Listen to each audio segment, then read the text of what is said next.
Hello, everybody. Good evening. Tonight, we're going to take a deeper dive into democracy and socialism. Specifically, we're going to go through system categorizations, democratic varieties, and all flavors of democracy. What is democracy? Well, democracy obviously means people, ruled by the people. Demo, people. Anything else you want to say about democracy in general? What does Claude say about democracy in general?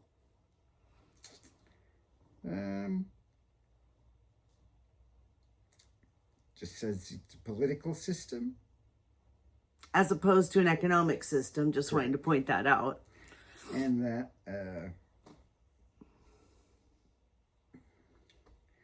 it uses elections to control things with the political plurality.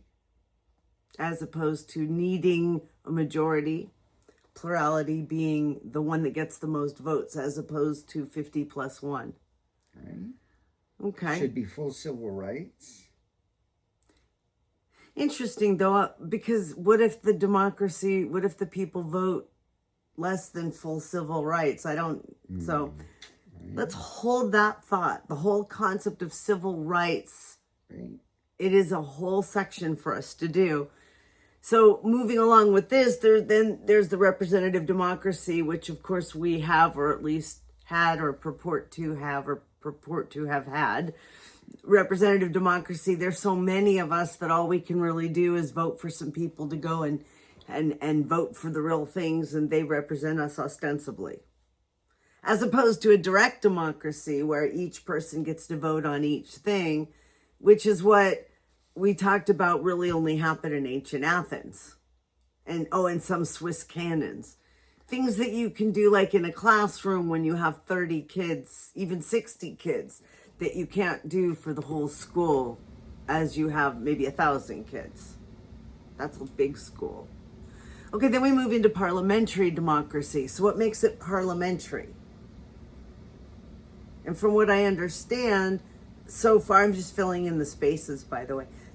You tell me when you're ready. The parliamentary is that you have all these different parties, and they have the person that they feel like is the leader of their own party. You vote for the party, and then their leader that they have decided is the leader is then put into place. And if there's no confidence, that party then will put in a different leader. Is that correct? That's correct. Is there anything more about it that is important that I left out? No, but I think just to make the distinction more clear that it's the parliament that elects the executive and not the people. Right. The people decide which party gets to make the decision. Right? Okay. Then there's the presidential system. Again, something that we have where the people vote directly for the executive, to put it in that same language. Exactly. There's a separate executive election. Now, listed here is semi-presidential system. Do you have a specific entry on that? Yes. Okay. It's more like, I don't have a specific one in mind at the moment, but there's a president and a prime minister. So Israel. Russia is an example, and Israel is like okay. I don't know too much about them, but that requires some looking into too, as to what powers does each have. That sounds like that could be annoying. Is it more like one's more domestic and one is more foreign? Netanyahu has his Princess Putin there in everything. Well, we'll have to look into that a little bit more. And then the final entry into core democratic systems is a republic, which all I know about a republic for sure is that it's not a monarchy, that it's non-hereditary and done by elections as opposed to appointed or earned in some other meritocratic way. Right? Is that it? That's it. Okay, so then we move into democratic variants or hybrids. Now, this is where it got interesting for me because there are a lot of these things I'd never thought of or heard of in my life. And some exist and some don't exist, which we'll get into at some point, who is what.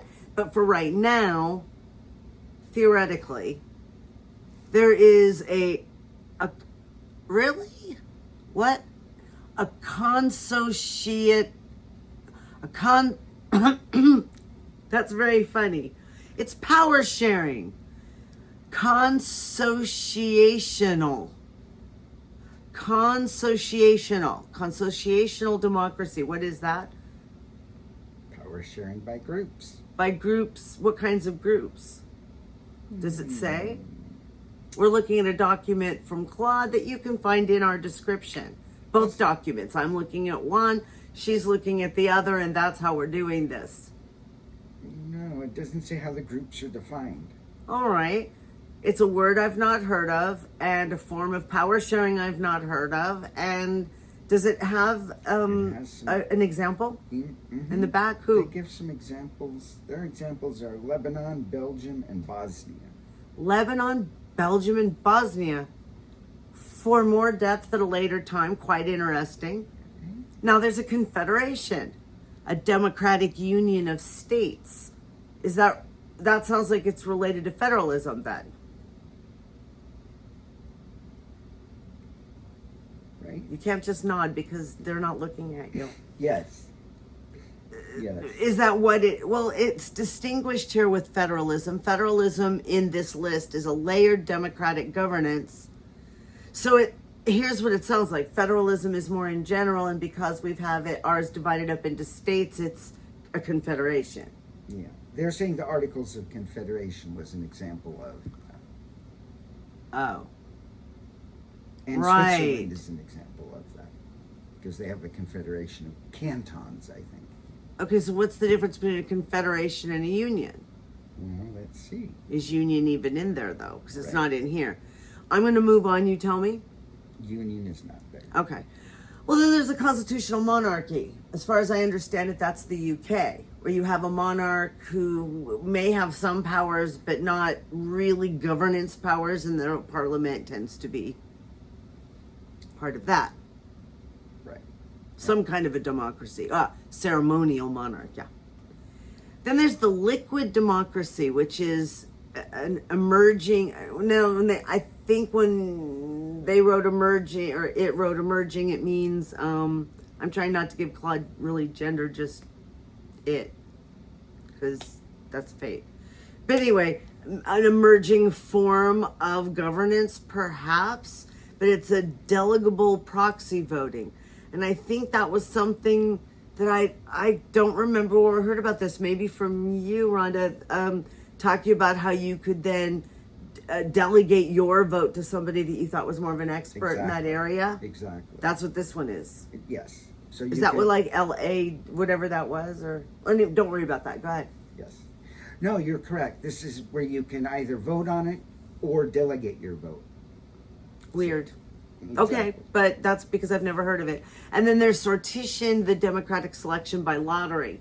Again, that's it's hard to imagine 350 million people. Well, it wouldn't be that many, but even 100 million people all being in a lottery, whoosh, whoosh, whoosh, whoosh, and a name's picked out, and they have to stop their life and go be president. But people use that for mayor frequently in smaller cities, at least, where the city council rotates the mayorship. Armando Flores, Rohnert Park, Right. circa 1980s, right? Yeah. Hi Armando, if you ever find this. So then, to be distinguished from the purely political, or as purely political as you can make political be pure, democratic economic system. So therefore, combining the two necessarily. In some cases, I guess you could have a democracy with some other economic system, but in this case, it's tied to a specific economic system. For example, a social democracy. So we're talking a little bit more about the Bernie Sanders ideals, yeah? Sweden. Yes. Okay, so that's capitalism, essentially. Everything that we know and love about capitalism, but there's extensive welfare so that the people who are the successful ones in the capital system turn around and then help their less fortunate brethren. Okay. Correct. Now, this is a very, let's just say that there's similarities and differences when you switch it. So that was social democracy. Then you have democratic socialists, social democrats, democratic socialists. I have a really hard time keeping these distinct, to be very honest with you. But the democratic socialist is a democratic path to socialism. They see it more, I think, that the one is the Bernie Sanders, a stable capitalistic system with lots of help for people, as opposed to we'd really rather be socialists, but we're letting you guys vote on that for a while. Yeah? Yes. And so nobody's claiming to be the democratic socialist. I think Mamzani, same thing, a social democrat. I think that's right. Then there's market socialism, which is really almost socialism, but there's some free market aspects to it. They haven't completely taken that out of the picture yet. They're kind of bending to the wealthy people who still want the incentives. Does that sound right? It's the workers here control the production, but they still have a market economy. I get you. So the workers are the ones who are doing the voting and the decision making and the ownership and all of that, and the investing for that matter. But there are still the whims of the free market. Correct. Not whims exactly, but The operations. The free market operates. operates? Operates? Operates. How it operates. Yeah. Okay. Then we get even closer to things that have the trappings of democracy but aren't really tainted, degraded, contested democratic forms. For example, like in Hungary, the illiberal democracy, which they have elections, but their elections are caught, controlled, scripted.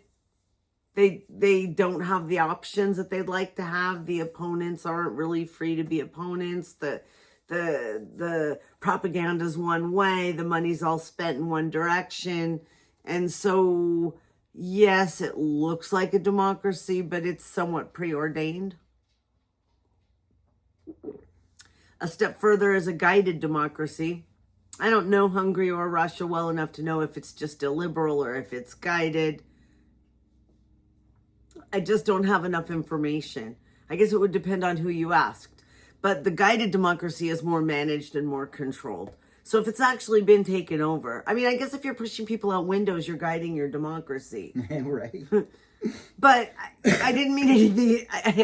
I wasn't really getting at those gross actions as much as I was trying to get at the political bit.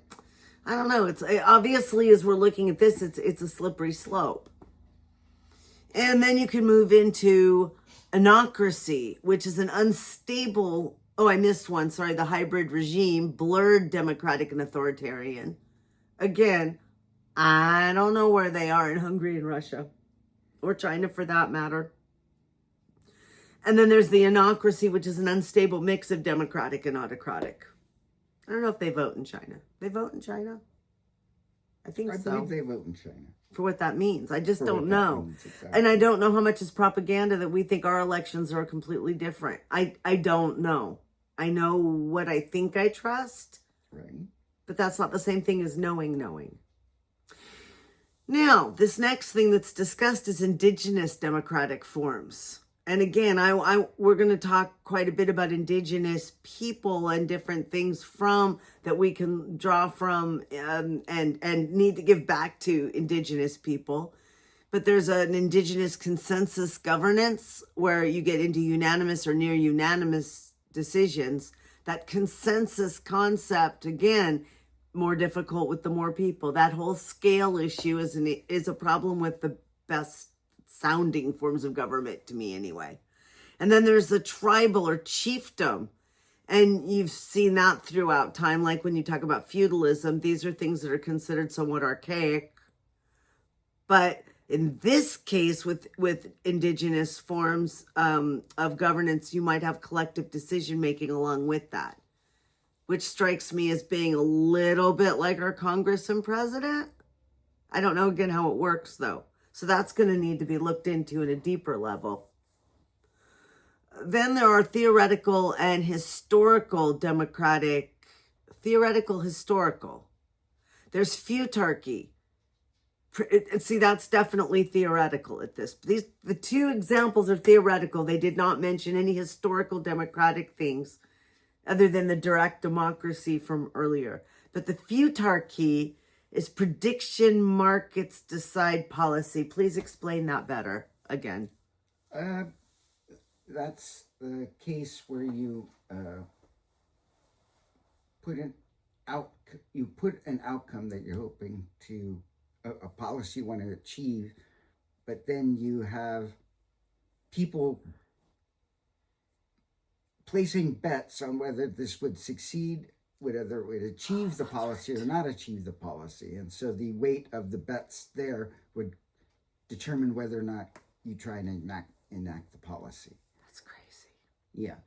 And then DAO, which is somehow linked to cyber coins in some way because it's blockchain based. And I think that's really weird too. So essentially you've got machines working on things that give you tokens to allow you to vote. Or at least they keep track of it all in this case. Yeah, well, they need to keep less track. Right. Okay. So those are all of the different things that are anywhere in the sphere of anything democratic. And now we're going to move into socialism and its derivatives. Core socialist systems. First, socialism itself. What is it? It's the collective or state ownership of production. Ostensibly, ostensibly it's the workers. That was the dream. The workers, the people who actually do the work own the production, as opposed to a single rich person who use their riches to get richer and richer. It's a whole bunch of people who do the work and own the stuff and get the benefits and spread them out to the needy and yeah, like that. That's the idea of socialism. Communism is sort of a bastardized version of socialism where it appears that one group or one party or some people have seized some power and have decided they get to decide everything for everybody. Isn't that the way of the world? But they're particularly owning the production. So unlike fascism, where the owners can still own, or socialism, where the workers own, in communism, it would be like the Republicans or the Democrats grabbed control of all the coal mines and the steel mills and the windmills and the dams and the trains and all that. Lost my spot for a moment.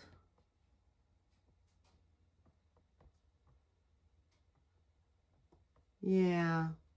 Socialism. There we go. Communism. Then we get to Marxism. Marxism, what's interesting is it's not really a form of government.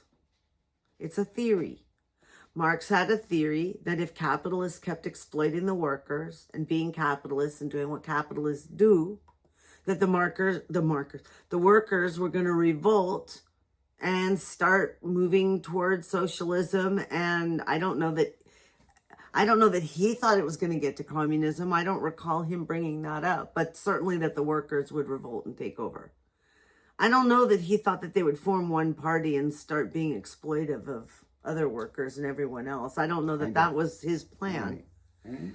I don't think so. All right, so then we get into some democratic socialist varieties. Democratic socialist, we talked about, and social democracy, we talked about.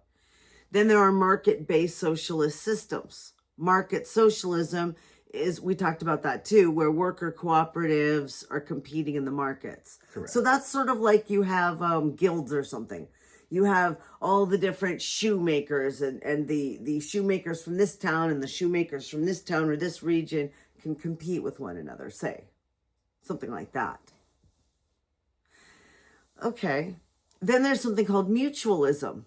Reciprocity based. There's some person, probably some guy who is a writer named Proudhon's anarchist market socialism. What do you have for mutualism? I have mutual exchanges from cooperatives. So one worker group bartering with another worker group, essentially. Yeah, reciprocity and voluntary exchange. Okay. Then there are these worker control systems. You have syndicalism, where trade unions are political and economic units. It almost sounds like the way capitalism gets financialized, Sovietism gets sort of organized and organized and organized. So you end up with this weird bureaucracy. And Sovietism, where you have workers and soldiers' councils. Yeah, see? It's bureaucracy on bureaucracy on bureaucracy. Right. And then there's anarchist socialist systems. But you know what? There is so much more. I'm going to go lightly over it. In fact, I'm not. I'm going to stop right here at anarchists, socialist systems, and anarcho-communism. And we're going to come back tomorrow and we're going to finish this list so that we could take a little bit of time with each one. So, wow, there's a lot of democracy and democratic ideas and bastardizations, and there's just as much with socialism. Each one appears to me to be on a continuum from idealism to completely corrupted bureaucratic crap. I don't think it matters which road you go on if you go on a bad path. We're going to talk more about that. And again, everything we talk about, it's like an onion. We're just peeling off one layer. See you next time.